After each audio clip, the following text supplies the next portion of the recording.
वो 5 बार विधायक बना था। 89 में निर्दल जीता, 91 में निर्दल जीता, 93 में जो है वो निर्दल जीता, लेकिन उसमें सपा और बसपा ने उसके खिलाफ कोई कैंडिडेट नहीं खड़ा किया था। उन्होंने हमसे कहा कि आप शुक्ला जी जानते नहीं हैं और यहाँ जैसा हो, हम ही लोगों के हिसाब से अफसर भी चलते हैं।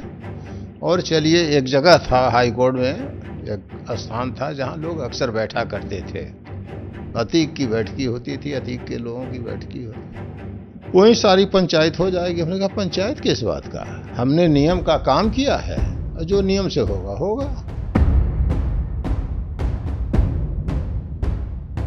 एक अशोक साहू नाम का लड़का मारा जाता है सिविल लाइंस का।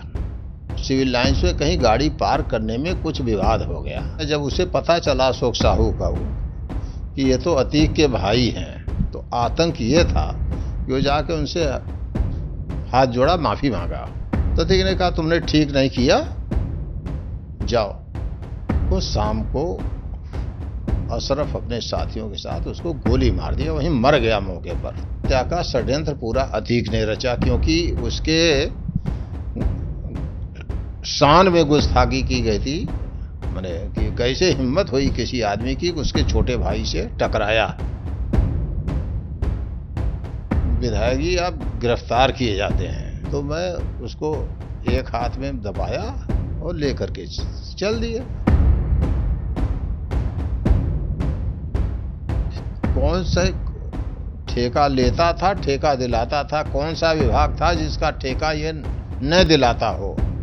विभाग में जिस विभाग को कह देता था ठेका, उस विभाग से उसके आदमी को मिल जाता था।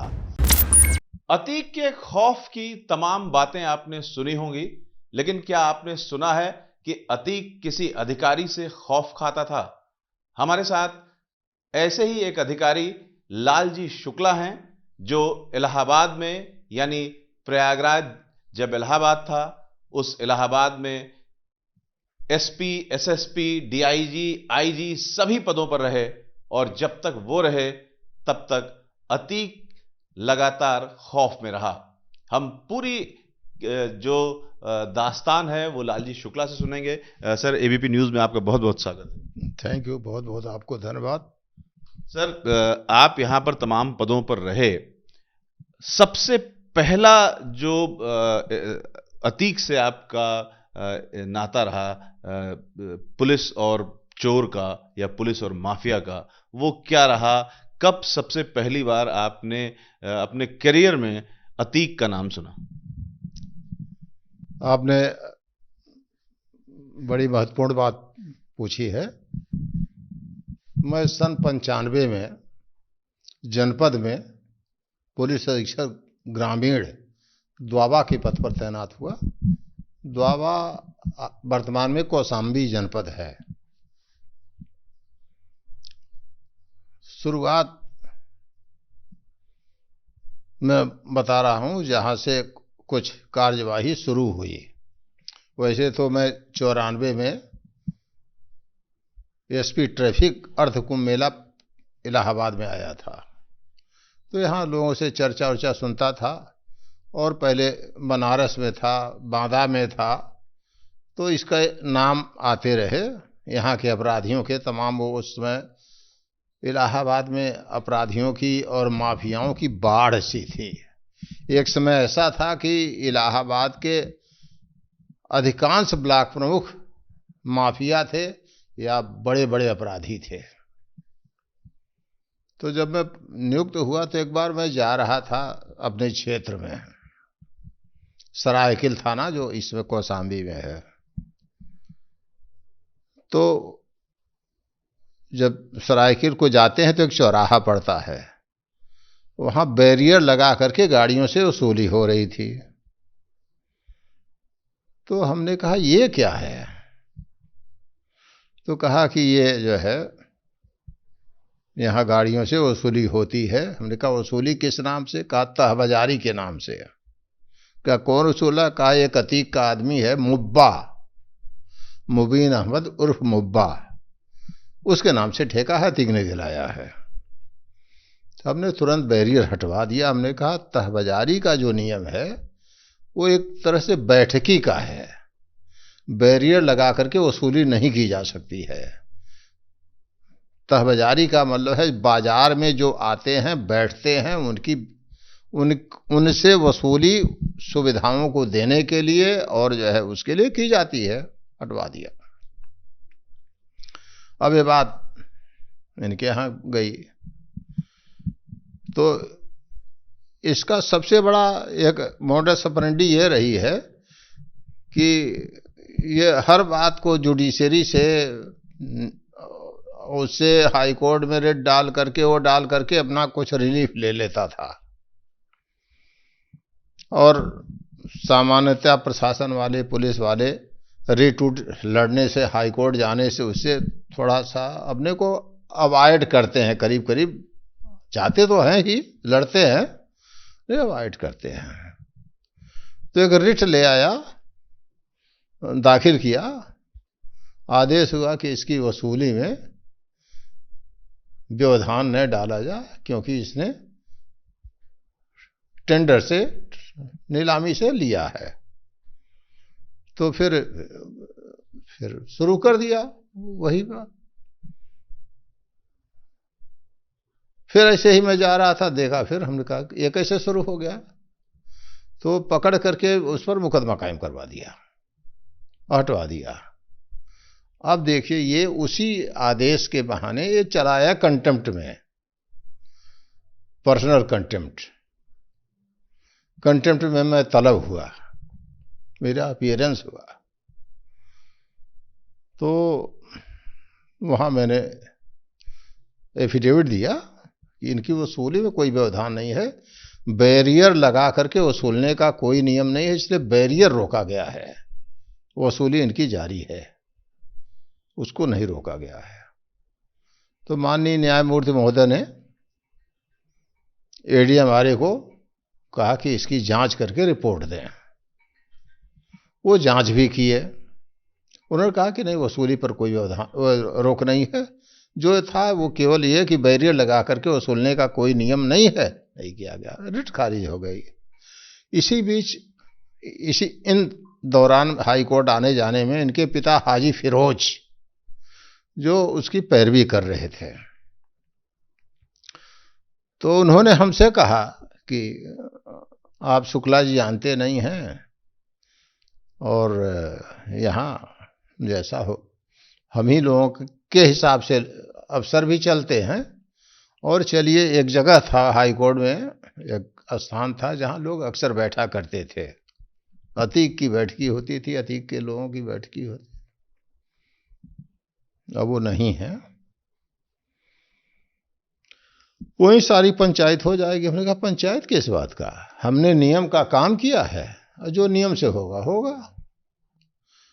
तो मेरे मन में आया कि क्या अपराधी इतना बली है कि अपने हिसाब से करवाएगा, तो हमने कहा कि गलत तो नहीं होने दूंगा। फिर मैसेज इसका तगड़ा गया। अब बात आती है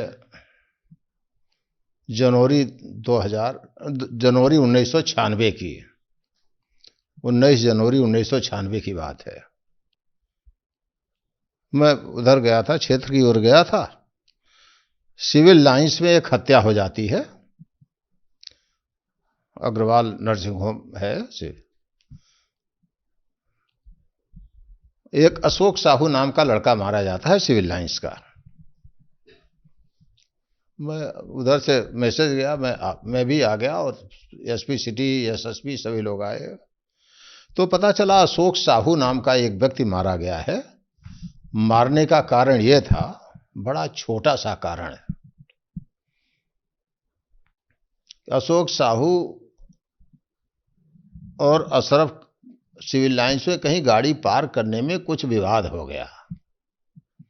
वो विवाद हो गया तो चला गया। जब उसे पता चला अशोक साहू का वो कि ये तो अतीक के भाई हैं, तो आतंक ये था कि वो जाके उनसे हाथ जोड़ा, माफी मांगा। किसने? अशोक साहू ने। अच्छा, अशोक साहब। हाँ, ये 2 दिन पहले की, 19 से पहले की माफी मांगा। तो अतीक ने कहा तुमने ठीक नहीं किया, जाओ। और उसके बाद 19 जनवरी को शाम को अशरफ अपने साथियों के साथ उसको गोली मार दिया, वहीं मर गया मौके पर। ये किस सन की बात है? 1996, 19 जनवरी 1996। अशरफ की ने पहली हत्या की थी? अशरफ ने पहली हत्या की थी, नॉन हत्या जो रजिस्टर्ड है। अशोक साहू की हत्या, पहली हत्या अशरफ द्वारा की गई थी जो रजिस्टर्ड है, अननोन नहीं बता सकता। तो हुआ। और दूसरे दिन 20 जनवरी को मौनी अमावस्या का स्नान था, माघ मेला का। फिर एक बात थी, किया गया, मुकदमा दर्ज हुआ। जब मुकदमा दर्ज हुआ तो ये अतीक जो है, इनकी अरेस्ट स्टे के लिए और एफआईआर क्वेश्चन के लिए हाई कोर्ट चले गए, माननीय हाई कोर्ट चले गए। माननीय उच्च न्यायालय ने नोटिस थोड़ी जारी किया, बताया गया, पैरवी कायदे से हुई। तो जो है ये बात हुई कि फिर इन्होंने अपनी रिट वापस ले लिया कि खारिज न होने पाए। 2 चीज होती है, खारिज करने पर बात दूसरी हो जाती है, रिट वापस होने लेने पर फिर दोबारा रिट कर सकते हैं, अन्यथा उसमें खारिज हो गया तो फिर वो दोबारा दिक्कत होगी। रिट अपनी वापस ले लिया। उसके बाद उस समय अपने प्रभाव का इस्तेमाल करके इस अभियोग की विवेचना उसने सीबीसीआईडी को ट्रांसफर करा दिया। उसमें गवर्नर रूल था और केंद्र में जो है संयुक्त सरकार थी। माननीय मुलायम सिंह जी जो है डिफेंस मिनिस्टर थे। प्रभाव जिसकी सरकार केंद्र में होती है वो थ्रो गवर्नर वही रूल करता है। गवर्नर रूल प्रेसिडेंट रूल में चलता रहा। वैसे भी मुलायम का प्रभाव तो यूपी में था ही। हाँ, चलता रहा। नहीं, गवर्नर रूल था, खैर हो गया, ट्रांसफर होने में सुविधा करा लिया। सीबीसीआईडी में होते होते फिर इलाहाबाद सीबीसीआईडी में आया। सीबीसीआईडी ने तफ्तीश में यह पाया कि अशरफ के साथ साथ अतीक भी दोषी हैं। अतीक कैसे दोषी हुए इस बारे में बता रहा हूं। ये हत्या का षड्यंत्र पूरा अतीक ने रचा, क्योंकि उसके शान में गुस्ताखी की गई थी।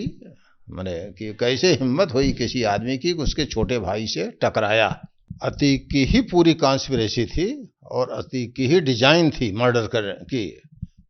अतीक के षड्यंत्र से अशरफ ने मारा और उससे पहले अतीक ने अशरफ को बचाने की पूरी व्यवस्था कर ली थी, जिसके तहत उसने जो है अशरफ को एक कट्टे की बरामदगी में चंदौली की हवालात में दाखिल करवा दिया। उस समय इंस्पेक्टर साहब जो वहाँ के थे वो भी इलाहाबाद के ही रहने वाले थे। और जो है ये सब मिल मिला करके पूरा, जब स्थानीय पुलिस तफ्तीश कर रही थी, सिविल लाइंस की पुलिस, तभी एविडेंस, बहुत सॉलिड एविडेंस आ गया था कि अतीक इसमें दोषी है। लेकिन सीबीसीआईडी भी उन्हीं तथ्यों को पाई। फिर अंत में जो है वहाँ के विवेचक श्री धीरेन्द्र राय थे, इंस्पेक्टर साहब, वो तत्कालीन वरिष्ठ पुलिस अधीक्षक श्री रजनीकांत मिश्रा थे। उनसे संपर्क किया, उन्होंने कहा कि सर गिरफ्तारी करनी है। मैं उस समय एसपी आरए जमुना पार था। तो एसएसपी साहब ने, मिश्रा जी ने मुझे बुलाया और कहा कि ये काम आपको करना है।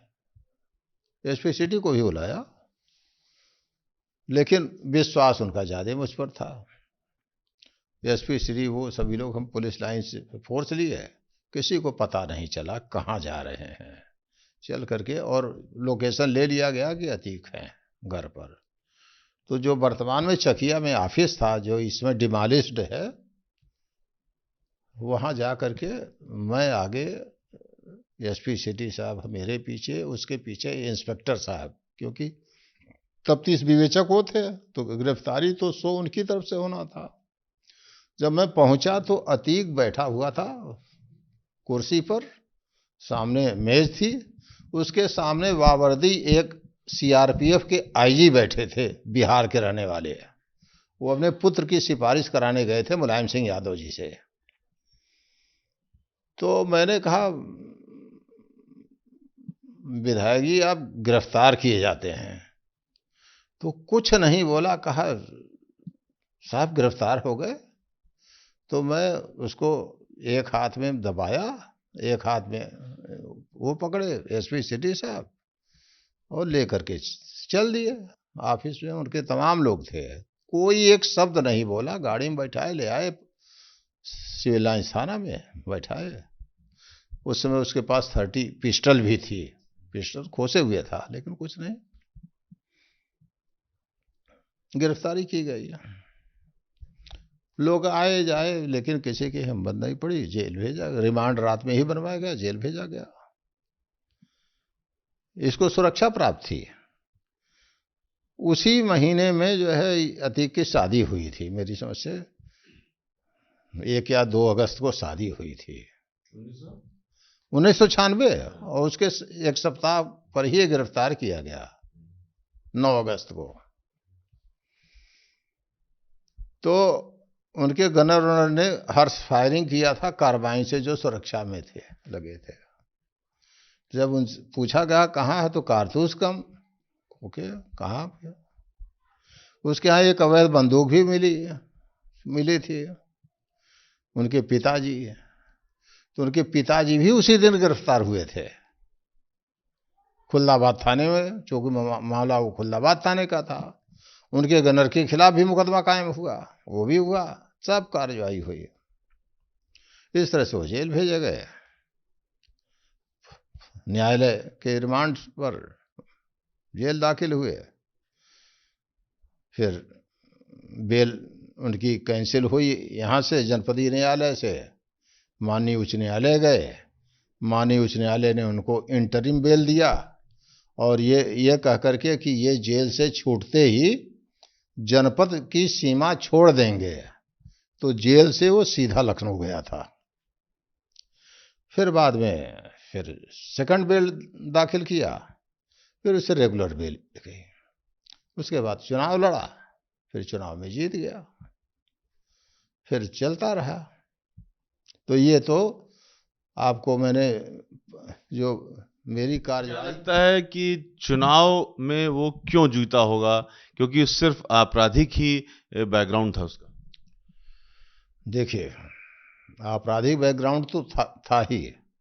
अब इसके लिए आपको उसके पूर्व के जीवन में जाना होगा, क्योंकि उससे पहले तो 89 में चुनाव जीत चुका था, 91 में जीता था, 93 में जीता था। ये तो उसका चौथा चुनाव था 96 का। वो 5 बार विधायक बना था। 89 में निर्दल जीता, 91 में निर्दल जीता, 93 में जो है वो निर्दल जीता। लेकिन उसमें सपा और बसपा ने उसके खिलाफ कोई कैंडिडेट नहीं खड़ा किया था। और 96 में वो जो है सपा के टिकट पर जीता। 2002 में वो अपना दल के टिकट पर जीता। एक अपराधी जो शुद्ध अपराधी था, वो किस तरह से काम करता था कि उसको टिकट मिलता था, उसको वोट मिलता था? टिकट तो उसे पहले तो वो अपना बनाया, अपने अपराध के बल पर, अपने संगठन के बल पर बनाया। 89 में कोई उसको पॉलिटिकल समर्थन नहीं था। वो जो है पहले गांव का, गली का गुंडा था। वसूली और मारपीट, छिनैती, रंगदारी, जमीन पर कब्जा करना कराना। उसी के बाद उसने पहला मर्डर किया 79 में, जिसका मुकदमा खुल्दाबाद थाने में दर्ज है। उसके बाद इसने मर्डर किया जो है बोकारो में 81 में। जो 2 मर्डर कर लिया हो और 18-19 साल का हो, मेरी समझ से 17-18 साल के आसपास की उम्र 79 की रही होगी, 2 साल और जोड़ लीजिए। तब तक वो जो है गली मोहल्ले का गुंडा, स्थानीय गुंडा बन चुका था। तो ये उभरता हुआ था, ये ऐसा नहीं कि उसमें गुंडे नहीं थे, और भी गुंडे थे, लेकिन ये सबसे ये अपना इसका अपना संगठित बना लिया।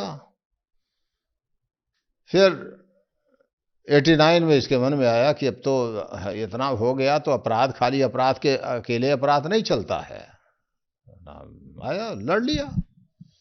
उस समय एक चांद बाबा हुआ करता था, वो भी शातिर अपराधी था, इससे बड़ा अपराधी था, दबंग था। लेकिन ये जो है, ये भी तो जब ये दाखिल किया तो इसने उसको मना किया, तुम न लड़ो, कहा हम तुमसे कम हैं, लड़ेंगे, लड़ लिए। रिजल्ट डिक्लेयर होने से पहले उनकी हत्या कर दिया। जहां तक मुझे याद है रोशन बाग में मारा था। इसने खुद मारा था? अतीक ने? हाँ, अतीक ने मारा था, और काउंटिंग में जीत गया। जब जीत गया, विधायक हो जा, तो विधायक तो बहुत बड़ी वो से एक सिंबल मिल गया, स्टेटस मिल गया। अब इसको सत्ता का समर्थन चाहिए ही था, इंडिपेंडेंट था, और इसके लोग थे, इसके साथ बहुत लोग जो ऐसे जुड़े थे। अब जब हो गया तो अपराधियों का जोड़ना स्वाभाविक है, अपराधी जैसे है तो कि एक झुंड बन गया। छोटे छोटे लोग जो थे काम करने वाले, कोई पंचर बना रहा है, कोई स्टोव बना रहा है, कोई साइकिल बना रहा है, जो वो सब जुड़ गए। उनका मदद भी करता था, आर्थिक मदद, सामाजिक, जो तरह से इसका एक स्टेटस बन गया। आपको याद होगा 89 में ही प्रदेश में सरकार बदली थी, कांग्रेस का पतन हुआ, जनता दल की सरकार बनी, माननीय मुलायम सिंह यादव जी मुख्यमंत्री बने। जैसे तैसे उस समय भी अपना ये सत्ता से जुड़ ही गया, और लोगों के बाद जिसके माध्यम से तो सत्ता का संरक्षण। फिर पैसा इसने कमाया, पैसा जो है सब जगह संबंध बनाने में पैसा खर्चा करता था। जितना खर्चा करता था उसका 1000 गुना अपना जो है बदमाशी से वसूल लेता था। फिर 91 में हुआ, 90 तो ये होता गया। इसने जमीन का कब्जा, जमीन लिखाना, मारपीट के लिखाना, कम पैसे में लिखाना, जबरदस्ती लिखा लेना, फिर ठेका पट्टा में घुसा, अपने अपने जो है लोगों को ठेका दिलाना, अपने करना।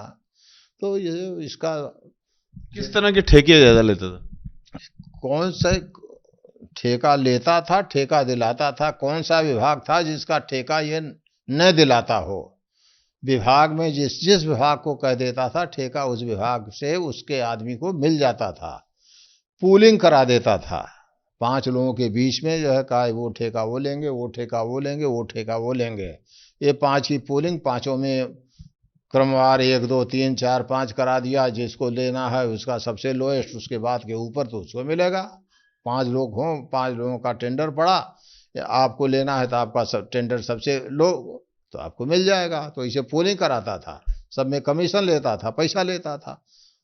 ये इसने फिर जो है इसको नजर आया रेलवे, तो रेलवे के कबाड़ में इसको खजाना दिखाई पड़ा। खजाना रेलवे में जुटा, तो रेलवे में जैसे पहले अवैध रूप से जो है उसके बारे में आता है, पहले अवैध रूप से निकलवाता था, फिर बाद में टेंडर डालने लगा। एक ट्रक नंबर 1 में निकलती थी तो 10 ट्रक कबाड़ नंबर 2 में निकलता था, जिसकी कोई एंट्री नहीं, न कोई टैक्स न कोई शुल्क, आपसी शुल्क बढ़ जाता था अधिकारियों सबके बीच में। और ये रोलिंग मिल को सबको जगह जगह सप्लाई कर देता था, सब जगह यहाँ से लेकर कानपुर सब जगह इसकी सप्लाई। तो अकूत संपत्ति इसकी बनती गई। और ये जो है रोड का ठेका, नगर निगम का ठेका, विकास प्राधिकरण का ठेका, पीडब्ल्यूडी का ठेका, इरिगेशन का ठेका, जो भी बालू के घाटों का ठेका, तो जहां जहां ठेका चलता हो या जहां जहां व्यवसाय होता हो, सब जगह इसकी दखल दिन प्रतिदिन बढ़ती गई। और ऐसा आया कि इसका ये वर्चस्व था कि इसके बिना कोई ठेका जो है कोई ले नहीं पाता था। तो आप बता रहे थे कि तहबाजारी से जो शुरुआत हुई थी वो आपने देखी। उस तहबाजारी का परिणाम क्या हुआ? वो जिस तरीके से मोडस ऑपरेंडी इसकी थी कि कोर्ट चला जाता था, वो तहबाजारी कायम रही? तहबाजारी तो आपने पूछा कैसे आपका, तो मेरा जो है मेरी शुरुआत तहबाजारी से। तहबाजारी बड़ी छोटी चीज़, छोटे छोटे लोगों को अपना दिला देता था। फिर अपना वो जो है, जब अगर बैरियर लगा करके वसूल नहीं सकते थे तो वहाँ कोई बाजार लगती ही नहीं थी। ऐसी तहबाजारी कई जगह कराता होगा? अरे तहबाजारी, अभी भी तहबाजारी के ठेके होते हैं। उसमें जैसे सबको काम देता था ना, सबको दिलाता था। वो तो तहबाजारी एक उदाहरण मैंने बताया कि तहबाजारी से ही मेरा कुछ उससे सामना। पहला बड़ा जो सामना हुआ या इनकाउंटर कहें, पहला बड़ा इनकाउंटर आपका अतीक से किस मसले में हुआ? अरे मसला मैंने बताया तो था कि वो उसको अरेस्ट करने में गया था 1900। उसके आपने अरेस्ट किया, उसकी कोई प्रतिक्रिया बाद में हुई? उसकी प्रतिक्रिया बाद में कुछ नहीं हुई। हाँ, उसी के कुछ दुर्भाग्य से, इसे मैं दुर्भाग्य कहूंगा और राजनीतिक दुरुपयोग भी कहूंगा, ये 9 अगस्त को गिरफ्तार होता है, जेल था। 13 अगस्त को, जहां तक डेट याद है मुझे, 13 अगस्त 1996 को पूर्व विधायक जवाहर पंडित की हत्या सिविल लाइंस में काशी आर्नामेंट के सामने हो जाती है। बदमाश ऑटोमेटिक वीपन से उनकी हत्या करते हैं,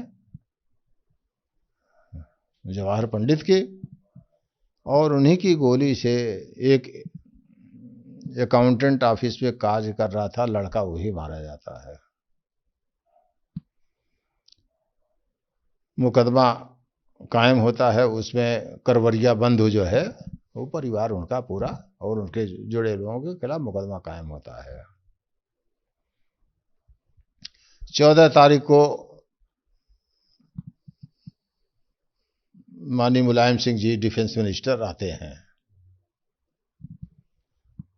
ये मैनिपुलेट करता है क्योंकि समाजवादी पार्टी में था ही, और इसने जो है सारा जिम्मेदारी पुलिस पर डलवा दिया, एसएसपी पर और मुझ पर भी, कि इन लोगों के मिली भगत से, जबकि कोई मतलब ही नहीं था। दूर दूर का कोई काल्पनिक बात भी नहीं थी, लेकिन यह कल्पना। तो माननीय मुलायम सिंह कहे कि इसमें एसएसपी की भूमिका यह वो है, और 15 अगस्त को एसएसपी श्री रजनीकांत मिश्रा जी का ट्रांसफर हो जाता है। तो बाद में जो, और एसपी सिटी का भी ट्रांसफर हो जाता है। पुलिस अधीक्षक नगर श्री अभय कुमार प्रसाद थे। तो जब तक फिर ये लोग मेरा नाम लें कि अरे असली तो रह गया, तब तक आचार संहिता लागू हो गई है और मेरा स्थानांतरण नहीं हुआ। फिर आई गई बात हो गई, अपना बेल ओल करके।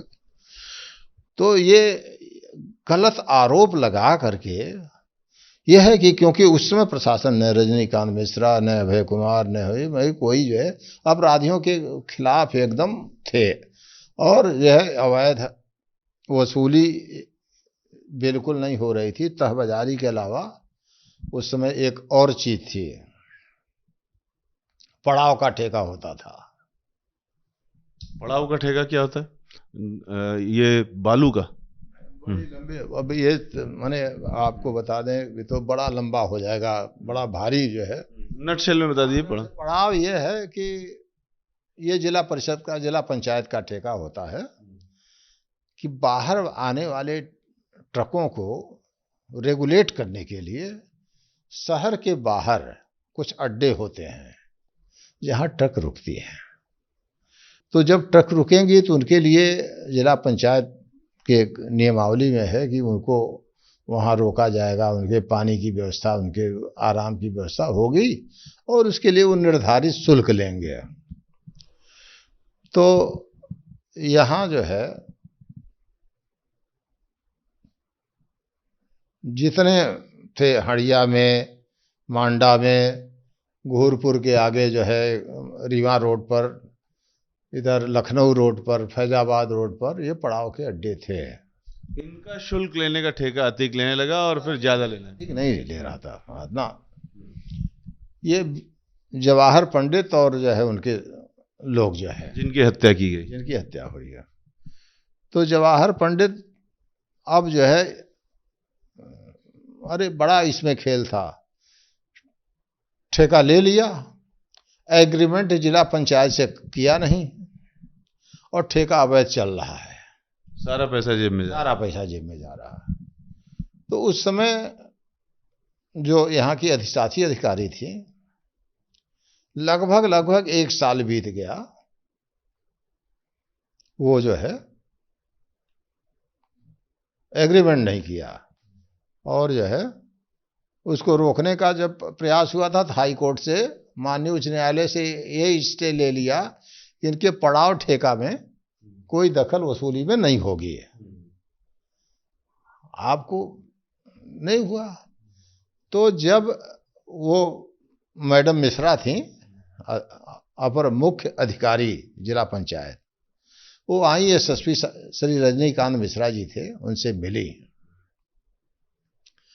तो उन्होंने कहा कि सर, तो एसएसपी साहब ने कहा कि वो तो आपने टेंडर दे रखा है, ठेका दे रखा है, कहीं बोला था नीलामी इतना दिन पहले, वसूली कर रहे हैं और आज तक एग्रीमेंट नहीं दिए, सारा पैसा लिए, तो इनका तो ठेका है ही नहीं है।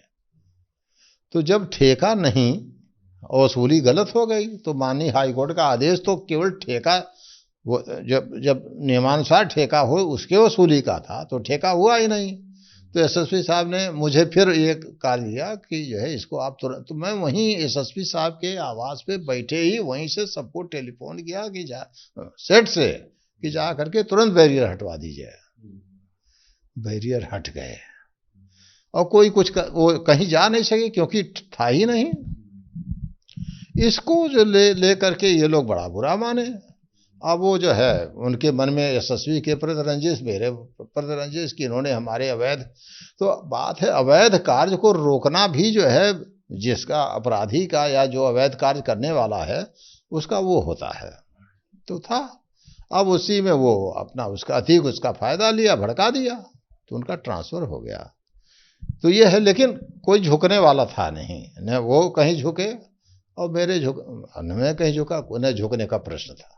तो इस तरह से ये इसका वो किया, लेकिन उसको एक संदेश तो मिल ही गया कि जो है नियम और कानून। आपका जो सबसे बड़ा टकराव हुआ अतीक के साथ, या कहें कि अतीक को पकड़ने के लिए आपने सीधी कार्रवाई की, वो सबसे बड़ी कार्रवाई क्या थी? देखिए, टकराव तो कुछ हुआ ही नहीं कभी। टकराव कैसा, किसी से जीवन में टकराव नहीं हुआ। लेकिन कोई अपराधी अगर टकराने आया तो वो जो है उसके खिलाफ कार्रवाई हुई, हमसे नहीं। अगर कानून से टकराया तो कानून ने काम किया। अतीक के खिलाफ जो है, अतीक मुझसे क्यों टकराएगा, मेरा क्या लेना देना था। लेकिन जब कानून तोड़ा तो कानून ने उसको टक्कर मारा। किस तरह से? अब बता रहा हूं, ये सब चल ही रहा था। बात है कि मैं उसके बाद एसपी सिटी इलाहाबाद नियुक्त हुआ। उसी समय अब ये जब जान गए तो कि अरेस्ट कर चुके हैं, सारी बात है, और ये किसी तरह से जो है प्रभाव में आने वाले नहीं है, तो थोड़ा बच के भी रहने लगा। लेकिन इसकी पैसे कमाने की हवस बहुत थी, जमीन पर कब्जा करने की। एक रॉयल होटल है सिविल लाइंस में, गौरीश आहूजा उसके मैनेजर है, जो भी हो, केयर टेकर बने मालिक।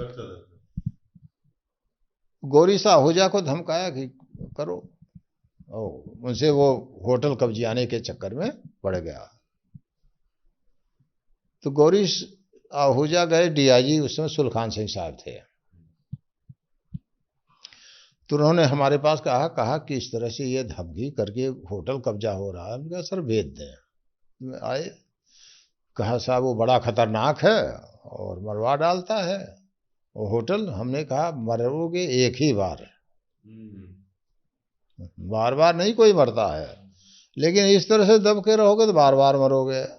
तो उसने मुकदमा दिखाया, तहरीर दिया, मैंने मुकदमा दर्ज करा दिया, उस पर कार्रवाई शुरू हो गई। अब ये भागने लगे। इसी तरह से एक कटरा में पत्रकार थे, उनको धमकाया, वो भी मैंने मुकदमा कायम करा दिया। ये धमकी से ही इसका सारा चलता था। अब ये सब चल ही रहा था, उसके पहले ये तमाम कब्जे कर चुका था। एक होटल बंगाल है, बुच्चा बिल्डिंग के नाम से जाना जाता है, सिविल लाइंस शाहगंज थाने के पास, जहाँ शाहगंज थाने की पुलिस चौकी है। हाँ, बुच्चा बिल्डिंग। मुरली मनोहर सोनकर उससे जो है धमका करके उससे होटल कब्जा कर लिया था। हाई कोर्ट के पास एक पाहुजा मोटर वर्कशॉप था, उसको जबरिया कब्जा कर चुका था। धूमनगंज से आगे, बमरौली से आगे चली, इसमें चड्ढा लान के नाम से उस समय कुछ मेरा गांव या कुछ वो था, काफी जमीन थी, उसको अपने नाम फोर्ड तरीके से अपने नाम करा लिया था। एकदम वो जारी था, विजय रथ दौड़ रहा था। हाँ हाँ, विजय रथ क्या, अपराध रथ, विजय रथ नहीं, इसे महिमा मंडल नहीं। दुखद ये है कि इसका महिमा मंडल लोगों ने ज्यादा, हमने इसीलिए कहा कि आप उसको एक्सप्लेन करें। महिमा मंडन ज्यादा किया, इस लायक था नहीं। और जब जब अपराधियों का महिमा मंडन होता रहेगा, ऐसे ही अपराधी बढ़ते रहेंगे, अपराधी कम नहीं होंगे। तो फिर ये विषयांतर करना ठीक नहीं है, बहुत बड़ी बात है। तो इस बीच में अपना जो है उनको वो भी कुछ संयमित तरीके से जैसे भी था, लेकिन प्रभाव अपना भी था। बात आई 2001। अच्छा, 2001 के पहले फिर थोड़ा सा और संशोधन करूंगा। 1999 में पार्लियामेंट का चुनाव था। श्री सोनेलाल जी अपना दल के थे, उन्होंने फूलपुर से नामांकन किया था विदाउट परमिशन, और या जो भी हो, उन्होंने PD Tandon park civil lines में बस स्टेशन के पास सभा कर लिया। सभा किया तो बादल चटर्जी उसमें एडीएम सिटी थे। एक सरकारी गाड़ी जो है वहीं खड़ी थी अपना दल का वो, तो उन्होंने रोका, उस गाड़ी का चला। अब जब ये हुआ तो वहाँ जो है तमाम जो भीड़ थी वो उत्पात पर आ गई। वहाँ अतीक उस समय अपना दल में थे, आ गए थे, अपना दल से संबंध बना लिए थे। मुझे खबर हुई, मैं गया, तो जो ये हुई भीतर भीतर उसमें मुझे चोट भी लगी थी। मैं 6-7 दिन अस्पताल में भर्ती था, लेकिन खैर पुलिस ने माकूल कार्यवाही किया। सोनेलाल अस्पताल में घायल हुए थे, चले तो उसमें आ गए थे, तो वो भी देख लिए थे, तो और भी चलता रहा। 2001 आया। 2001 का देखिए, कुंभ लगा हुआ था।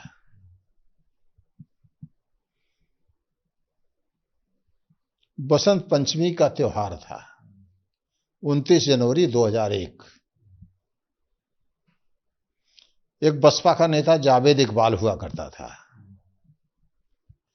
वो पूरी तैयारी कर रहा था 2002 के चुनाव लड़ने की।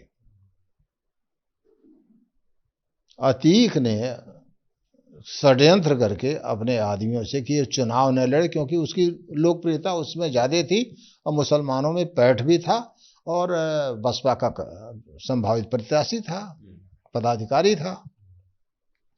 उस पर अटैक करा दिया 29 जनवरी 2001 को। अतीक ने जावेद इकबाल पर अटैक करा दिया। जावेद इकबाल का जो एक पर्सनल गनर था उसमें उस हत्या में मारा गया। जावेद इकबाल बच गए। जावेद इकबाल ने मुकदमा दर्ज कराया, तफ्तीश हुई, इनका नाम प्रकाश में आया, इनके कॉन्स्पिरेसी से। 15 फरवरी 2001 की बात है, कानपुर से एक गिरफ्तारी का अधिपत्र प्राप्त हुआ, अतीक की गिरफ्तारी का।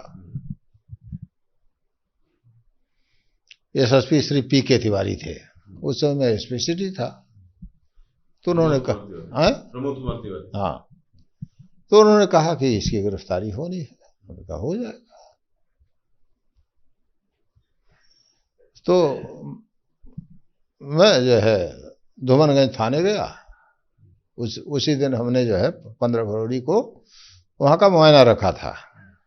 गया मैं, तो मेरा मन तो था कि गिरफ्तारी में एक आदमी लगा रखा था, बताया कि बैठा है। धूमन थाने पर मैं था,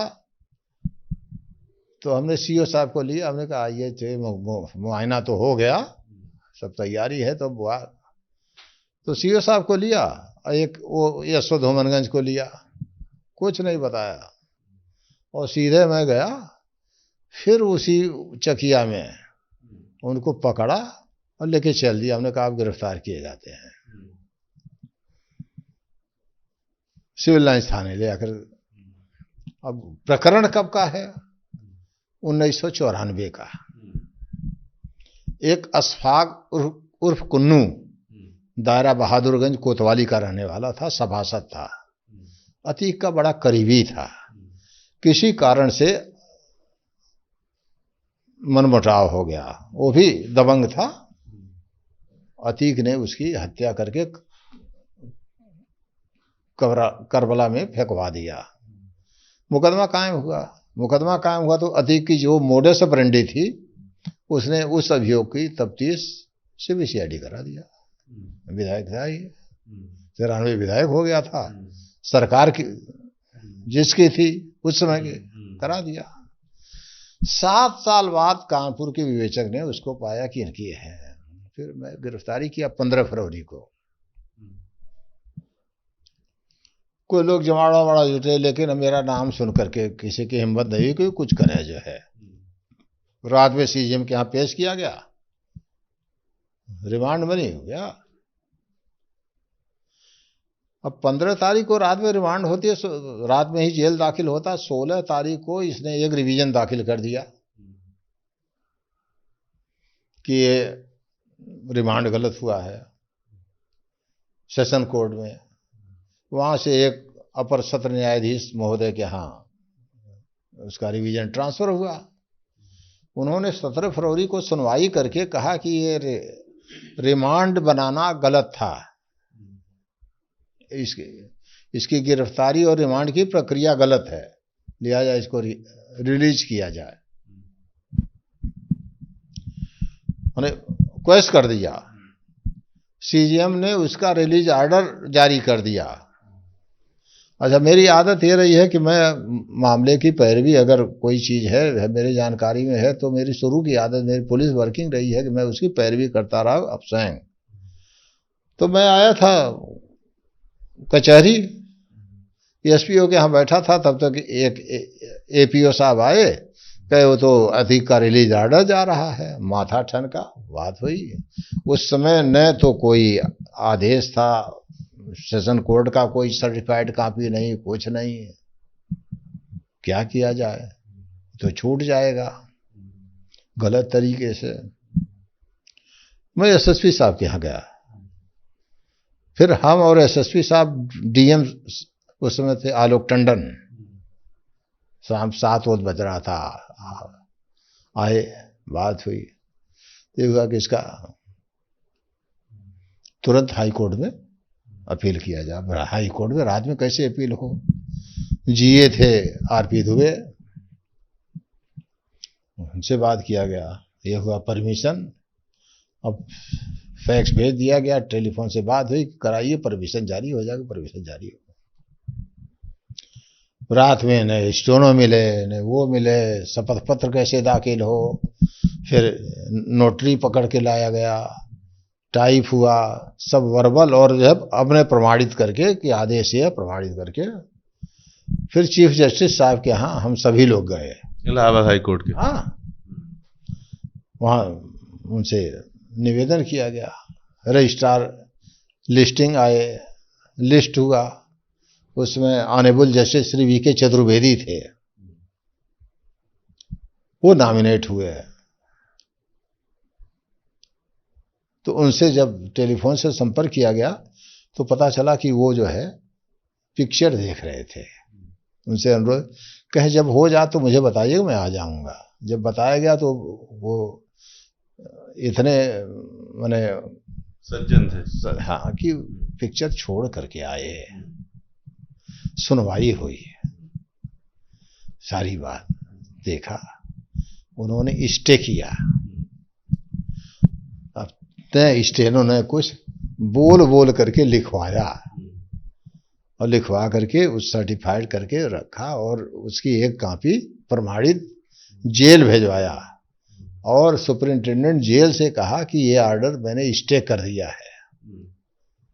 तब जा करके उसका जेल से, उसके बाद वो जावेद इकबाल वाले में भी फिर और में सब हुआ। तो इस तरह से है। अब ये मोर्चा इसको जो कहिए या मुठभेड़ कहिए या जो है जो कहिए मुकाबला कहिए, तो मुकाबला मेरा क्या था, मुकाबला तो कानून का था। हम तो कानून 100 नहीं मैंने बहुत सारे किस्से चलते हैं कि एक बार एनकाउंटर होना था तो बीच सिविल लाइंस में गाड़ी रोक करके सड़क पे केशवनाथ त्रिपाठी आ गए, उन्होंने अतीक को गले लगा लिया और इनकाउंटर नहीं हुआ। इस तरह के तमाम किस्से हैं, सच्चे हैं झूठे हैं नहीं पता। तो कोई किस्सा ऐसा भी है जो जिसमें कभी पुलिस ने एनकाउंटर करने की कोशिश की हो और फिर बच गया हो? अब इसके बारे में मेरे कार्यकाल का तो कोई ऐसा मामला आया नहीं। जो हुआ कानून ही उसका जो है, कानून से ही उसका सारा वो होता रहा। एनकाउंटर जैसी स्थितियां कभी बनी? एनकाउंटर जैसी स्थिति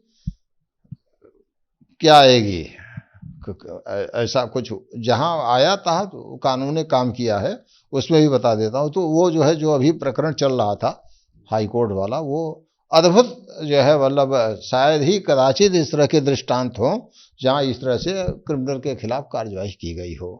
तो ये हुआ।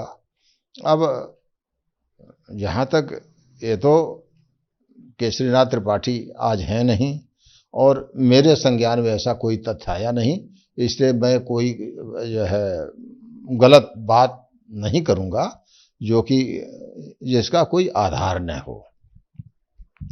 रही बात, वो सर्वप्रिय नेता थे, उनके यहाँ सभी लोग जाते थे, जा सकते थे किसी को।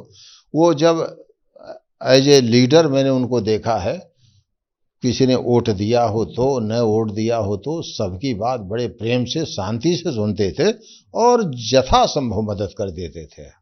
तो उसमें कोई भी जा सकता है, लेकिन मैं नहीं कहूँगा कति को उन्होंने गले लगाया। ये काल्पनिक, कोरी काल्पनिक है, केवल कहने वाली बात है। हाँ, रही बात है कि उससे संबंध तो सारे इलाहाबाद के बाहर के दल से परे सभी से संबंध थे। मतलब दल की लाइन पर कोई नेता उससे विरोध नहीं करता था।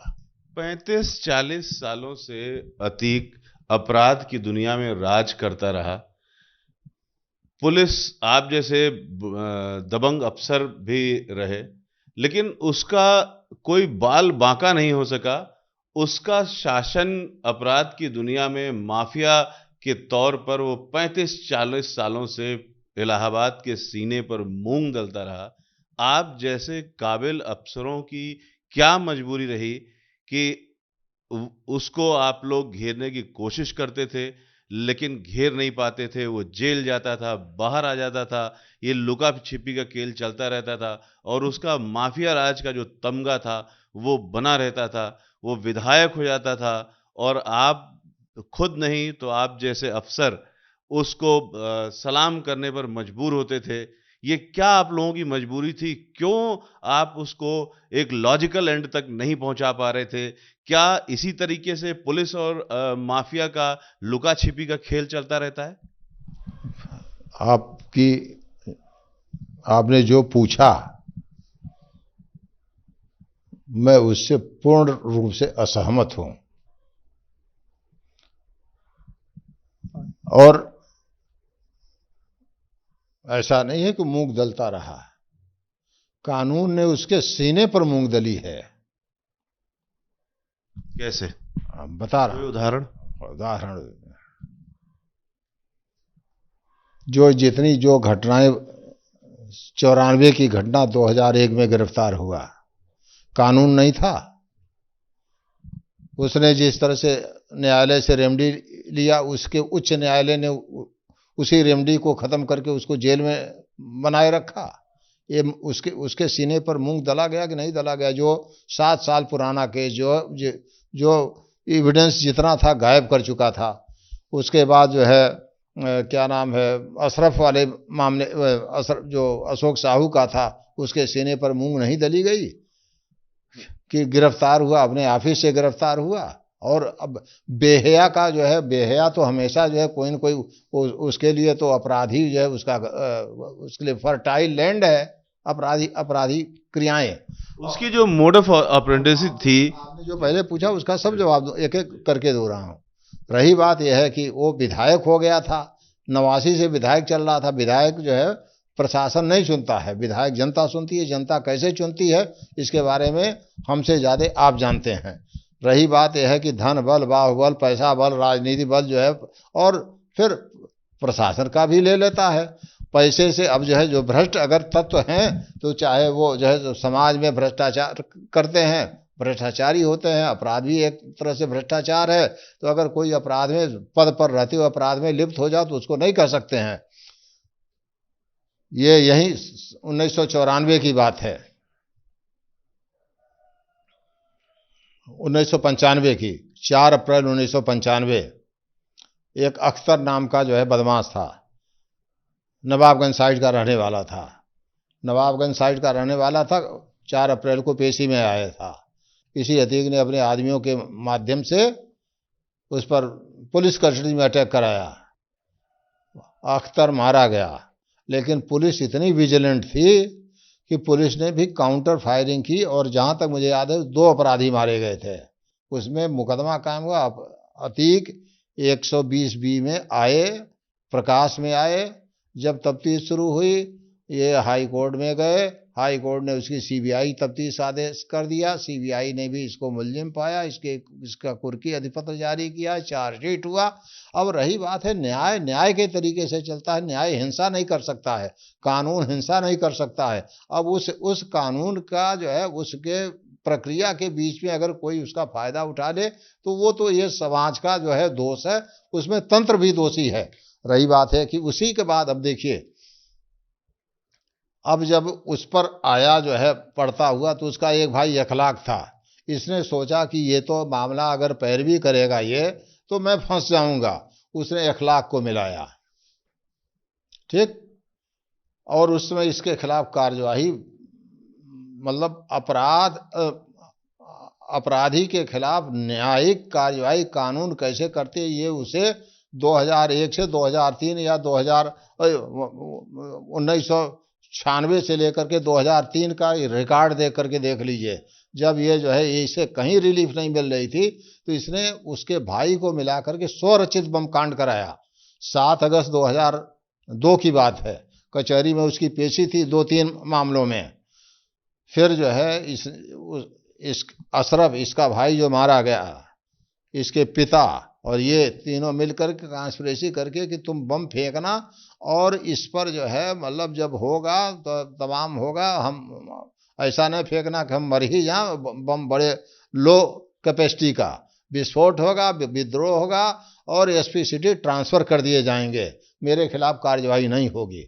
जब हुआ तो बम फेंकवा दिया, स्वरचित बम कांड कराया। हुआ ये, इसे मालूम था जैसे वो देखा कि फेंक रहा उसे ये गिर गया, माने धरती पर लेट गया, तो उस खरोच यहाँ आई। उसके बाद वकील साहब लोग समझे कि बम फेंका गया, इसने कहा कि एसपी सिटी ने बम फेंकवा दिया और ये पुलिस ने बम फेंकवा दिया।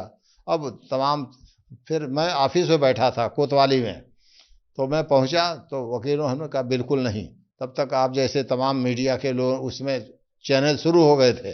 पूछा तो हमने कहा इस मामले में मेरी तो बात छोड़ दिए, पुलिस और गंगा जल जैसी निर्मल है, पुलिस का कोई लेना देना नहीं। तब तक इसके, चूंकि ये षड्यंत्र बस था, तो वो जो है शुरू किया तमाम को, मॉब भेजना, कर्नलगंज में, एसआरएन पे, शाहगंज में, कोतवाली में, खुलदाबाद में, धुमन में, सब उसके समर्थक लोग तोड़ फोड़ करने। लेकिन पुलिस ने भी उसके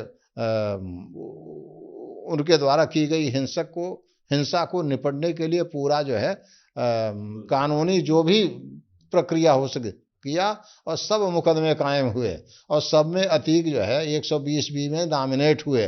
फिर उसके बाद जब इनका, और एसआरएन में भी इन्होंने चैनल वालों को सबको टेलीफोन से बताया कि इतने, इनका जब सब फेल हो गया, वो अख्तर पकड़ा गया। जब अख्तर से पूछताछ हुई तो उसने पूरा किया। फिर जब पत्रकार वार्ता में बताया कि ये जो है ये बम का कांड अतीक ने अपने भाई और अपने पिता सबके सहयोग से करवाया है, जिससे कि ये हो जाए। और तो और 164 CRPC के अंतर्गत उसने जो है बयान भी दिया। तो ये कानून नहीं काम कर रहा था, नियम नहीं। इससे बड़ा नियम ने, कानून का साथ। क्या ऐसा हुआ आपके साथ और कई अधिकारियों के साथ जो अतीक को, उसके माफिया गैंग को, उसके जो तमाम क्रिमिनल एक्टिविटीज थी उसको रोकने के लिए आप लोगों ने जब प्रयास किया, तो क्या पॉलिटिकल प्रेशर भी रहा, राजनीतिक रसूख आड़े आया आप लोगों के कामकाज में अतीक का? वो बताऊंगा, लेकिन पहले आपने जो कानून का 2002 की बात है, इनका चकिया का ऑफिस अवैध बना था। डिमोलिशन जब किया गया के लिए लिखा गया प्राधिकरण को, हम ही ने लिखा था चिट्ठी, तो जो अंततः अभी गिरा है। एक बार गिर चुका है, ये दोबारा वही ऑफिस गिरा है। दोबारा जो है वो मैं खड़ा होकर के जेसीबी चलवाया था दिन भर, तो जो है अंत में हुआ, तो फिर मजबूर होकर के प्राधिकरण ने जो है आदेश डिमोलिशन का पारित किया। इन्हें पता चला, फिर हाई कोर्ट भागा। माननीय उच्च न्यायालय ने और न्यायपूर्ण कार्यवाही करते हुए कहा कि इस पर कमिश्नर विचार करके इसे सुनवाई का अवसर दे करके निर्णय आदेश पारित करें। उन्होंने इसको सुनवाई का अवसर दिया, वो किया, फिर अंत में उन्होंने भी अवैध पाया। फिर कहा तो जा करके उसके जो अवैध पोर्शन को दिन भर की कार्यवाही में डिमोलिश कराया गया और उसकी 50 संपत्ति कुर्क की गई। ये चकिया ऑफिस भी कुर्क किया गया था और सब जो है सारी संपत्ति गैंगस्टर एक्ट के अंतर्गत जो है कुर्क की गई थी। तो इससे बड़ा कानून का उसके सीने पर। दर्शकों के लिए बता दीजिए कि ये जो कुर्क की गई 50 संपत्तियां, ये हमेशा के लिए सरकार के पास आ गई या वापस किसी तरह उसके पास लौट गई? यही तो फिर आगे बता रहा हूं, समय करवट लेता है।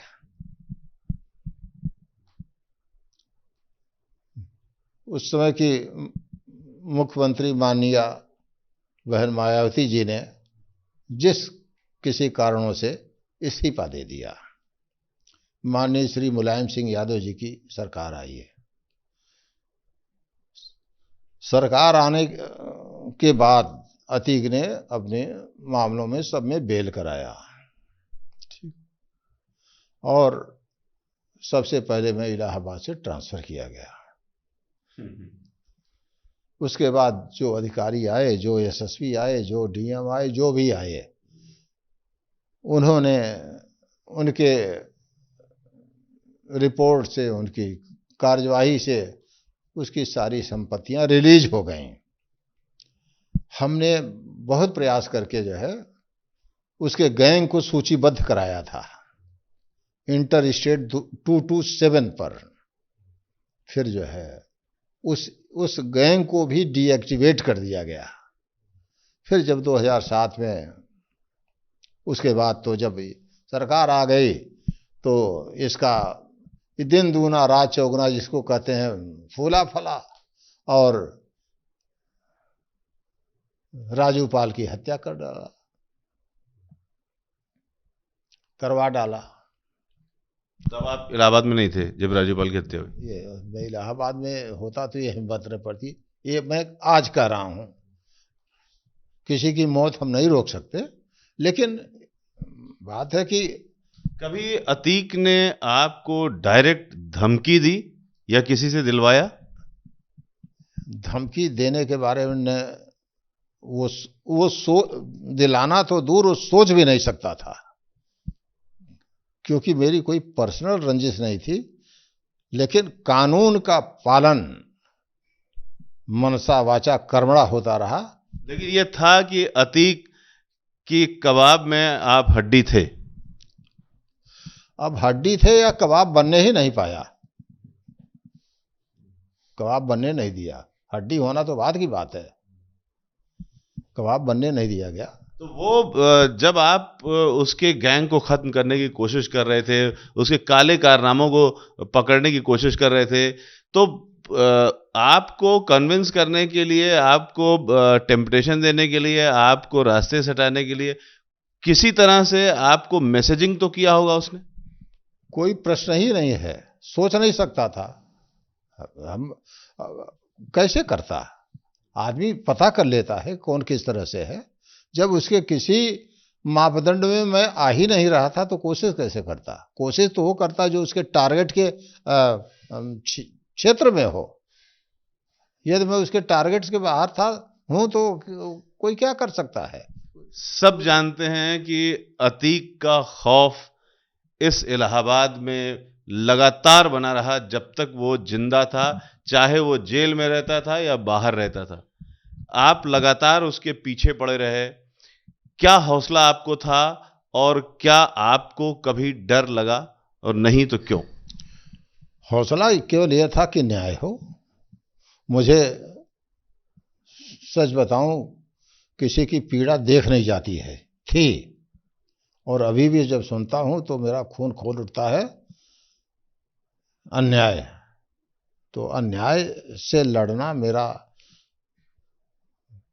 न केवल संवैधानिक कर्तव्य था, एक मानवीय कर्तव्य था। अतीक के कारण कब आपका खून खौल गया सबसे ज्यादा? अब सब तो बताया हूँ, एक एक सारे जो जो बातें आती गई वो खून। अगर कानून का, अगर किसी के साथ अन्याय हो रहा है तो खून खौला नहीं। वो पुलिस अधिकारी कौन, वो प्रशासनिक अधिकारी कौन जिसका अन्याय को देख करके खून न खोले? अतीक ने आपकी भी रातों की नींद उड़ाई? मैं खूब चैन से सोता था, कभी मेरी नींद उड़ी ही नहीं। लेकिन यह है कि सारा काम निपटा करके सोता था और सवेरे बड़ी इत्मीनान से उठता था, और आज भी वही हालत है। उस समय जब आप अतीक के खिलाफ कार्रवाइयां कर रहे थे, किस तरह की प्रतिक्रियाएं आपको मिलती थी शहर से? समाज से बहुत अनुकूल प्रतिक्रिया। समाज से बहुत अनुकूल प्रतिक्रिया। समाज अपराध नहीं चाहता, मजबूरी में अपराध को बर्दाश्त करता है। क्या लोग कहते थे, अगर आप आज शेयर करना चाहें? है? क्या लोग आपसे कहते थे उस दौरान, अगर आप शेयर करना चाहें कुछ? उन्हें जो कहना चाहिए वही कहते थे। अपनी प्रसन्नता और अपनी शुभकामना, ये दोनों व्यक्त करते थे।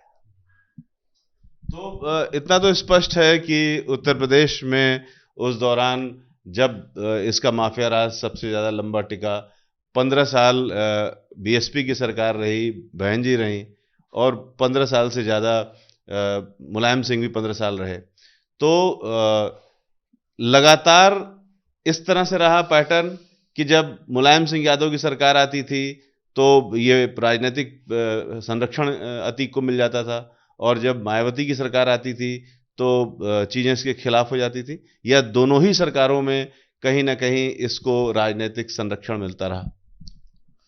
अब देखिए, आप इसको ऐसे समझिए कि कभी सूखा पड़ जाता है, कभी बरसात अच्छी हो जाती है। तो जब बरसात अच्छी हो जाती है तो सूखा की कमी भी जो है अच्छी फसल उगा करके किसान ले लेता है, तो मरता नहीं है जो है।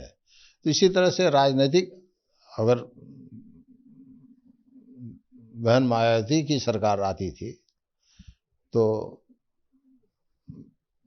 कार्यवाही कुछ हुई, कुछ और लोग मदद कर, इसके मददगार तो सब सर्वत्र थे, लेकिन कार्यवाहियाँ होती थी। फिर जब उधर से आया तो वहाँ से जितना घाटा उतना भरपाई। तो आप ये मानते हैं कि अगर राजनीतिक संरक्षण इसको नहीं मिलता तो इसका काला कारनामा 35-40 सालों तक नहीं चल पाता? नहीं चलता है, बिल्कुल नहीं चलता है, बिल्कुल नहीं चलता। राजनीतिक संरक्षण के ही कारण इसको तंत्र का संरक्षण भी मिला, क्योंकि शासन का ही तंत्र होता है। राजनीतिक संरक्षण के कारण इसको तंत्र का भी संरक्षण मिला है, मुझे कहने में कोई संकोच नहीं है। और अपराधी केवल अपराध के बल पर पनप नहीं सकता, फल फूल नहीं सकता, जब तक कि उसको और तरीके से संरक्षण नहीं मिले। जिस तरह से अतीक के बारे में अब ये आ रहा है कि लश्कर से संबंध थे, संपर्क थे, आईएसआई से संपर्क था, ड्रोन से हथियार मंगाते थे, तो इस तरीके से क्या लगता है कि प्रयागराज तक ही सीमित नहीं था? कितना बड़ा गैंग था इसका और कितनी हत्याएं अतीक करा चुका था? गैंग तो बहुत बड़ा था, संबंध इसके सर्वत्र थे। लेकिन अब ये जो अभी आपने प्रश्न पूछा इसके बारे में, ये मेरे सेवानिवृत्ति के बाद इस तरह की बातें आ रही, इस पर मैं कोई टिप्पणी नहीं कर सकता। तो आपकी नज़र में अतीक किस तरीके का अपराधी था? क्योंकि बहुत सारे जो बड़े अपराधी होते हैं वो दूसरों से हत्याएं कराते हैं, दूसरों के माध्यम से अपराध करते हैं, लेकिन देखा जाता है कि अतीक खुद आगे बढ़ करके अपराध करता था और अपने बेटों को भी अपराध की दुनिया में ले आया। जबकि बहुत सारे अपराधी ऐसे होते हैं, बड़े माफिया होते हैं, तो उनके बच्चे विदेशों में पढ़ते हैं या अच्छी जगहों पर पढ़ते हैं, लेकिन इसके सारे बच्चे यहीं रहे और अपराध में ही आ गए। ऐसा है कि पहले तो अतीक स्वयं अपराध करता था, फिर जब जो है और कुछ आगे बढ़ा तो लोगों से करवाने लगा, षड्यंत्र करने लगा। ये जो है मास्टरमाइंड यही होता था, इसके सहमति के बिना थोड़ा कोई अपराध इसके गैंग का कर सकता था, करने लगा। फिर जो है नेता भी हुआ, वो तो जहाँ स्वयं इसका इन्वॉल्व होना जरूरी हुआ वो अपराध में इन्वॉल्व हुआ, जहाँ षड्यंत्र करना हुआ, जहाँ जो है योजना बनानी हुई वहाँ योजना बनाया। और इसके गैंग से बहुत से लोग, बहुत से अपराधी जुड़े हुए थे। अपराधी, छोटा अपराधी बड़ा अपराधी बनना चाहता है, बड़ा अपराधी बनने के लिए बड़ा अपराधी के संपर्क में आता है, उससे गुर लेता है, वो करता है। फिर आपका लंबा एक्सपीरियंस रहा है पुलिस सेवा का और अतीक से संपर्क भी रहा है, तो आपको क्या लगता है आज दूर बैठ करके भी कि जिस तरीके से अतीक की हत्या हुई, क्या कुछ बड़ी ताकतें हो सकती हैं, लोकल गैंग हो सकता है, या इंटरनेशनल तौर पर जिस तरीके से आईएसआई वगैरह से लिंक आ रहा है, अचानक से इसको मारने की वजह क्या हो सकती है? क्या अतीक कुछ बड़ा राज उगल देंगे? असद की हत्या के बाद अतीक कमजोर पड़ गए थे और कुछ राज उगलने की स्थिति में आ गए थे। क्या आपको लगता है ये हत्या क्यों हुई होगी और इसके पीछे की वजह क्या हो सकती है? अब देखिए, इसके बारे में मैं बहुत टिप्पणी नहीं करूंगा, इतने कहूंगा कि ये अपराधी था, माफिया था,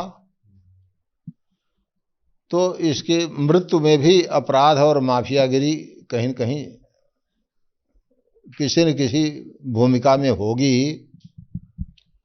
लेकिन कारण क्या है और क्या है जो है किस लिए कैसे, तो इसके बारे में मेरा टिप्पणी करना ठीक नहीं है, क्योंकि ये तो न्यायिक आयोग का गठन हो चुका है, विवेचना प्रचलित है, तो इसके बारे में फिर ऐसे में पुलिस की लापरवाही को भी आप नहीं मानेंगे? मैं इस पर पुलिस की लापरवाही तो मानेंगे? नहीं, ये भी ये सब का विवेचन होना है न्यायिक आयोग में, तो मैं कोई टिप्पणी करना नहीं चाहता, मुझे करना भी नहीं चाहिए। अब एक सिर्फ आखिरी सवाल है आपसे, जिस तरीके से आप अतीक को घेरते थे, क्योंकि अतीक को गिरफ्तार कर लेना क्या इतना आसान था, या अतीक का की जो जिस तरीके से काली सत्ता थी, जब आप अतीक को पकड़ने जाते थे तो अपनी क्या तैयारी के साथ जाते थे, किस तरह से घेरेबंदी करते थे, पुलिस फोर्स किस तरीके से उस इलाके में रहती थी, उसका थोड़ा सा अगर आप एक्सप्लेन करके बताएं, क्योंकि बड़ा अपराधी था, उसका खौफ बहुत ज्यादा था, किस तरह का खौफ था? ये जो आपने कहा, मैंने 2 गिरफ्तारी आपको बताया, 9 अगस्त 1996 और 15 फरवरी 2001। केवल और केवल एक एहतियात बरता गया कि ये प्रकरण, ये कार्यवाही गोपनीय हो और पता न चले। उसका केवल और केवल एक ही सूत्र था, और दोनों में जो है सफलता प्राप्त हुई। कुछ नहीं कर सका, और करेगा क्या? अपराधी अपराधी होता है, उसका मनोबल, तो मनोबल नाम की चीज नहीं होती है। अगर मनोबल होता अपराध में, वो अपराध करता है, लेकिन वो उतना ही जो है कमजोर होता है। दोनों में एक शब्द नहीं बोल सका।